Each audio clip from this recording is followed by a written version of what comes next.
Hello all you network voyagers, this is Alonzo, and today we're going to be doing a video on creating VLANs and VTP domains and configuring trunks. I have my blog, which I'm currently hosting here, networkvoyage.com. I'm going to be uploading my study notes that I make personally, and you're free to use them, you're free to check them out and consult on them, collaborate. Right now I'm studying for the ICND2 exam, and what I've done is gone to Cisco's website and I have broken down their topics on what could be on the exam, and this is their #1 topic here, and then I've gone and I've added my quick little study notes here, and then I have links to my YouTube channel where you can click there and it'll take you to my YouTube channel. Right now I have one video, but I'm actively going to be uploading new content, so please subscribe to my channel, and I'd love to hear from you, and let's take it from there. So today we have a 3500 switch connected on Fast Ethernet 23 going to Fast Ethernet 24 on a 2950 switch. Kind of looks like this on the topology view, and I've already made it a .1Q trunk. If you look at the properties here, it's forwarding spanning tree. Take a look here, and we will connect to switch 1 and we'll connect to switch 2.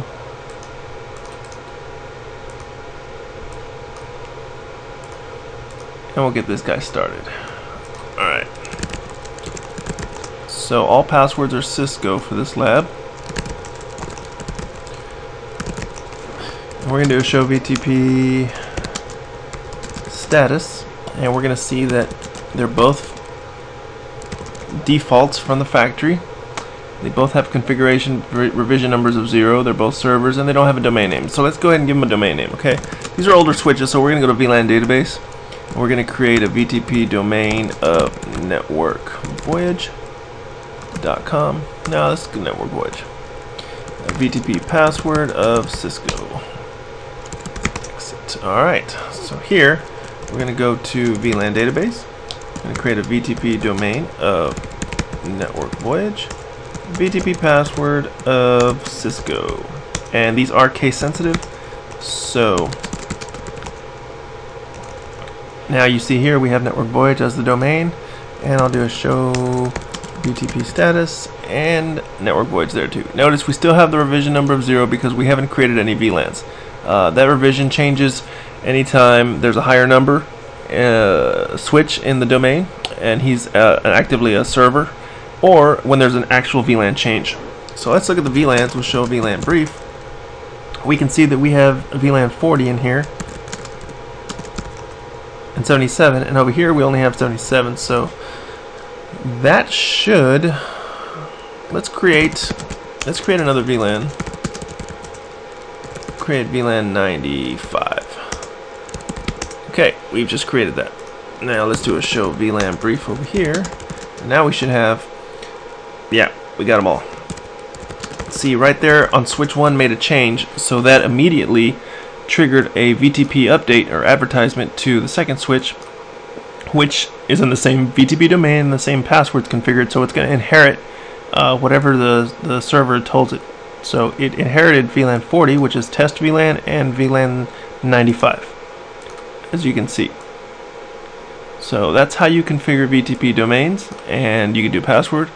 Right now Cisco's of the opinion that you should probably stay away from VTP because there's been so many problems in the industry that I don't think they really recommend it at this point. They recommend you just statically assign your VLANs, and you just trunk your VLANs across your domain however you see fit.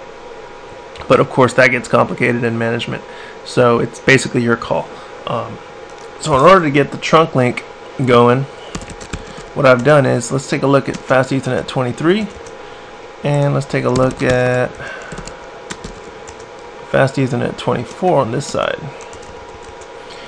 So as you can see, the command here is switch port trunk encapsulation .1Q for this particular iOS running on this older switch. And then I went ahead and gave it a native VLAN of 77, and I matched it up on this side. The native VLAN is basically an untagged VLAN, and it's primarily an unused VLAN, right? Unless you're going to use it for management or some kind of non-routed protocol or something. you can keep it on that native VLAN, because anything on the native VLAN is untagged. That's basically the rule of thumb. So it's also a good security feature, so you don't have to worry about VLAN hopping, which is another topic you might want to look at in Cisco studies.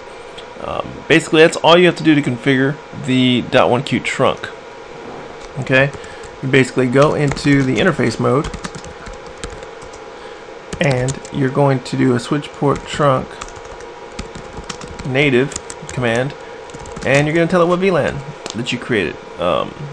In this particular instance, it's VLAN 77, and that's it. It's also good to put a description on your switches, so on your interfaces. So I'm going to go back in here for administrative purposes and put description. I'll put .1Q trunk to switch 2. That way, if somebody's coming in after you and they're looking at your configuration, they can see where this is going. And then same thing on this guy, config interface fast Ethernet 24.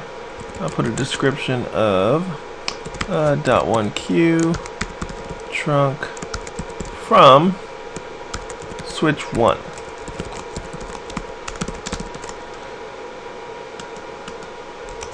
That's basically it for this video. I'm going to end it right there.